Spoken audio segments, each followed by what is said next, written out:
नमस्कार, तुम्ही पाहताय मराठी मंडळी। धनंजय मुंडे यांच्या अडचणी काही कमी व्हायचं नाव घेत नाहीये। तिकडे राईट हँड जेलमध्ये आहे, मंत्रिपद गेलंय। करुणा मुंडेंच्या बाजूने कोर्टाने निर्वाळा दिलाय आणि आता दुष्काळात 13वा महिना असं काहीसं म्हणावं लागेल।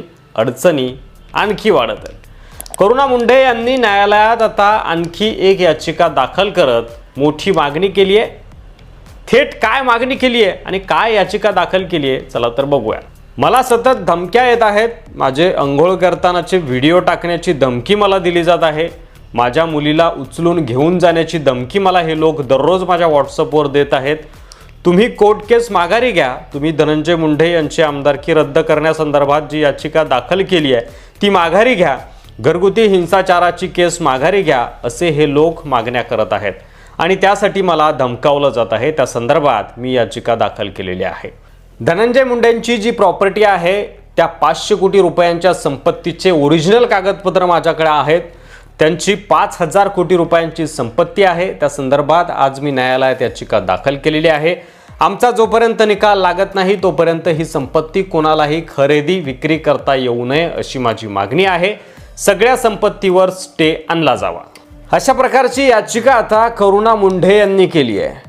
तुम्हाला माहिती आहेच की धनंजय मुंडे आणि करुणा शर्मा यांच्यातील संबंध लग्नासारखेच होते असा निर्वाळा मुंबईतील माझगाव न्यायालयाने दिल्यानंतर आता करुणा शर्मा यांनी ऑक्टोबर 2020 पासून पोटगीचे 60 लाखांची थकबाकी धनंजय मुंडे यांनी द्यावी यासाठी देखील वांद्रे कोर्टात 3 अर्ज दाखल केलेले आहेत। धनंजय मुंडे यांच्याकडून धमकी आणि छळ सुरूच असल्याची लेखी तक्रार देखील आता करुणा मुंडे यांनी कोर्टात केली आहे आणि आता 6 जूनला होणाऱ्या पुढील सुनावणीत या अर्जावर आपलं उत्तर देण्याचे निर्देश देखील कोर्टाने धनंजय मुंडे यांना जारी केलेले आहेत। करुणा मुंडे यांनी जो अर्ज केलाय त्यामध्ये नेमकं काय आहे ते थोडक्यात जाणून घेऊया।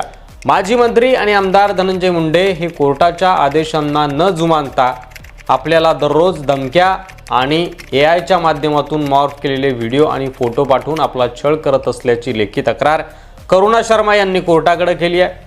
माजी मंत्री धनंजय मुंडे यांच्याकडून आणि त्यांच्या लोकांकडून आपल्याला अजूनही धमक्या आणि आता एआयच्या माध्यमातून छळ सुरूच असल्याची तक्रार करुणा शर्मा यांनी कोर्टाकडे केली आहे।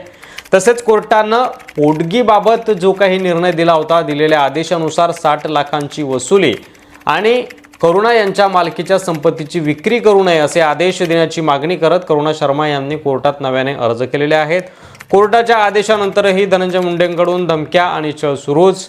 प्रकरण न्यायप्रविष्ट असेपर्यंत धनंजय मुंडे यांनी करुणा शर्मा यांना कुठल्याही प्रकारचा त्रास देऊ नये असे कोर्टाने स्पष्ट निर्देश दिले असतानाही धनंजय मुंडे आणि त्यांच्या लोकांकडून आपल्याला दररोज जीवे मारण्याच्या धमक्या येत असल्याची तक्रार करत करुणा शर्मा यांनी वांद्रे दंडाधिकारी कोर्टात नव्यानं अर्ज केलेला आहे। धमक्यासोबत आपल्या मोबाईलवर आर्टिफिशियल इंटेलिजन्सचा वापर करून तयार केलेले अश्लील व्हिडिओही पाठवले जात असल्याचं त्यांनी तक्रारीत म्हटलं आहे।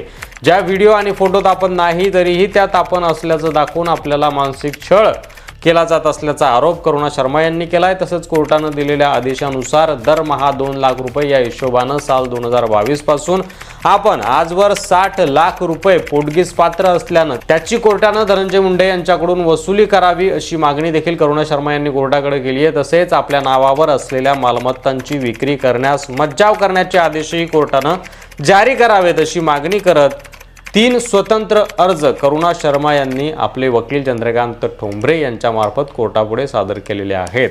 आता या विषयावर कोर्ट काय निर्णय देतं आणि पुढील सुनावणीत काय घडतं हे पाहणं महत्त्वाचं असणार आहे। या विषयावर तुमचं मत नक्की कमेंट करा। मराठी मंडळीवर नवीन असाल तर सबस्क्राईब देखील करा। धन्यवाद।